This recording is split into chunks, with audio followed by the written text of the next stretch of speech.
In the last video, we talked about the SDRT principles or the SDRT framework, and which represents the say it, do it, receive it, and tell it, right? And that was something Kenneth Hagin shared with us in his devotion, the Faithful Devotions.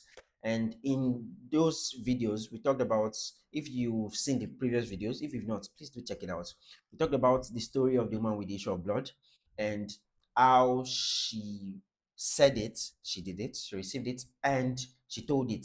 Telling it means at the end, it's similar to say it, but it's different because it is giving testimony so that others will hear it, believe it, and receive it. You get, so we talked about the say it to be you saying what you want to do, saying what you want to happen in line with God's word, right? Saying what you want to happen and believing in Him. Then, and if you remember, I talked about the woman with the issue of blood saying, if only I can touch the hem of God's of Jesus's garment or of his clothes, right? I shall be healed. And she went on to do it. Doing it, she did it against the old obstacles, the obstacles of a religion, the culture, the what people think of her, how people think of people with issue of blood like lepers and people that are kept aside or treated like they're not humans and all that. We talked about how she overcame the obstacle of the crowd that thronged Jesus. There were a lot of them, right? And yet she took that step against all odds, like we say it, and she did it. Then what? She received it. She received it so much that even Jesus felt it. He knew something left him. He said virtue left him. You understand? And she told it.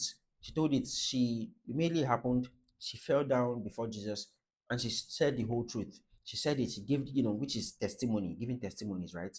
And we also now in the most recent video, right? In the most previous, I don't know if that word exists. In the previous video, we talked about the story of Goliath, or the story of David and Goliath, actually, which as and talked about how it relates to this SDRT. Did I just say HES? Oh, guys, my H factor is actually it's a lot right now. So the SDRT principle, formula, or framework, and how the David and Goliath story also aligns with the SDRT formula, which we mentioned about First Samuel chapter 17, how David said it. He said a lot of things, said a lot of words that you came, you came and you're messing up. You're trying to show yourself. Don't worry. See, today I will kill you. I will cut off your head. I'll comb your head. I'll comb your teeth. I would ensure vulture will chop your body. Sorry if you're not in Nigerian, please. So what I mean basically is David was, if you read, you can read it for yourself. First Samuel chapter 17. David said it, spoke words. I'll remove your head. I'll feed your body to the vulture and to the wild animals. And and I'll show you that yes, God, to God ought to be the glory, and God is in control. And all your people and the whole world will know that God is king. God of Israel, like I said, is king. All right. And we're now going to talk about another part of the Bible that is also in line with this SDRT formula, which Kenneth Hagin said he received a vision about or on. And that story is the prodigal son, right? If you remember the prodigal son, we had a son, that told his father, give me all my inheritance and everything. I'm on base. I want to be on my own, blah, blah, blah. I mean, we have a lot of rebellious children that do that as well. Some might not be negative rebellion, but then that's story for another day, right? And yeah, and fine, he's entitled to it. It is, and his father, normally inheritances are usually received after your after the demise or the after the demise of their parents, or after the parents is deceased or something. And but then in this case, he said, give me my inheritance. I won't come out. So right, the guy, he got what he wanted. And he went and he flexed and he flexed and he flexed so badly that he lavished and squandered the whole thing. Squandered it so badly that he was turned to broke. He became a pauper. And if you remember the story very well, during CRK and CRS days in secondary school, they said he was feeding. He couldn't even feed, right? He had to now start tending to pigs. Working at a place, at a hog style or something, right? But basically, where pigs are reared, I've forgotten. I was an agric student in school, though. So, and I think that's a pig style hog. People call pig hog in some countries, right? And you know, boa so. I know boa is the male pig, so is the female pig. A hog. I'm not very sure what a hog is. Is hog I can't remember, guys. Out my knowledge of that stuff is a bit rusty.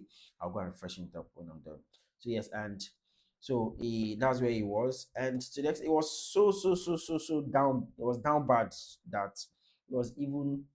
I think he was eating the food that's fed to pigs. Like that's how crazy it was.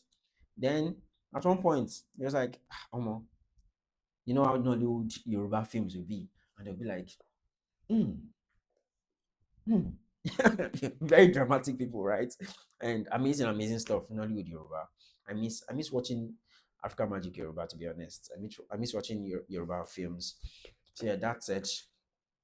And thanks to my sister, Sha, because I usually do not watch it, but my sister makes me watch it then. So yeah, so and he was like, what if he was like, going to go home, oh, sir. It's not better. Even my dad's servants, they don't live this kind of life.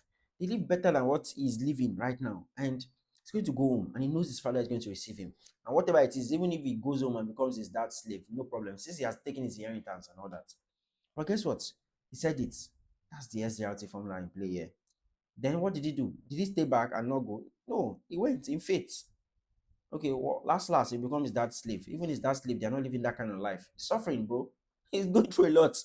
Life they punch on, life they press his neck. Understand? Like, yo, it was reckless, right? And if you're not, if you don't understand pigeon, I meant life was garnishing him. You understand? Life was giving him some sandwich treatments, giving him some, you know, knuckle sandwich, all you can eat buffet, a knuckle sandwich buffet, and that's what life was giving him, and he did it. He went home to his dad. Guess what? He received it. His dad welcomed him and gave him whoa crazy stuff. Then guess what? There was a telling it happened, which was the celebration testimony. His dad called the whole, Aradugbo. Aradugbo in Yoruba means the whole Gbogboero. Gbogboero, I'm making it worse, right? So sorry. So Gbogboero means the whole crowd, the whole neighborhood, and everybody show up, or show, turn up, or come and, come and come and celebrate with me, oh, my son is back, oh, celebrate with me, oh, you know how, our mothers will do it, come and celebrate with me, oh, and everything. Then this is his dad, guys, come and celebrate with me, come and celebrate with me, I'm using baritone now, and so I can't even imagine if it was his mother that was doing that, the way our Nigerian mother would be, and they'll be dancing, and they'll be, wow, Nigerian mothers are amazing, they're the best in the world.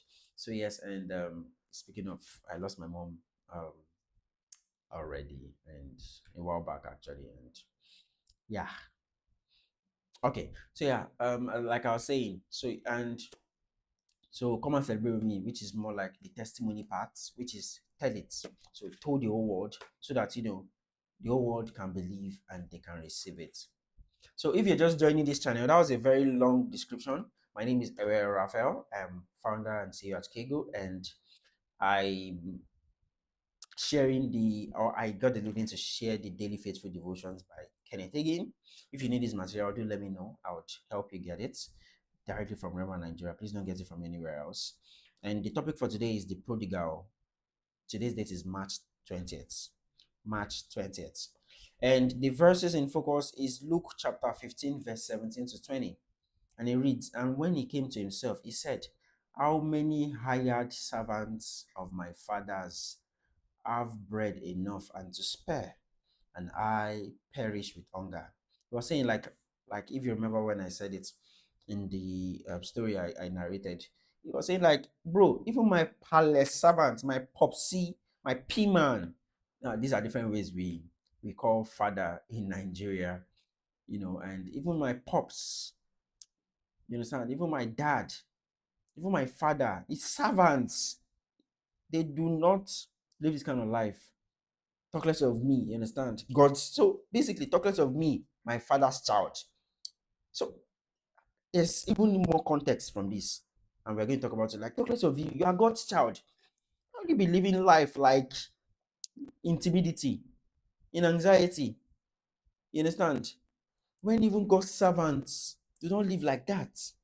But you are God's child. So you get it. So, but then let's not digress because the topic is on the say it, do it, receive it, and tell it framework or principle, right? Let's not digress. So, yeah.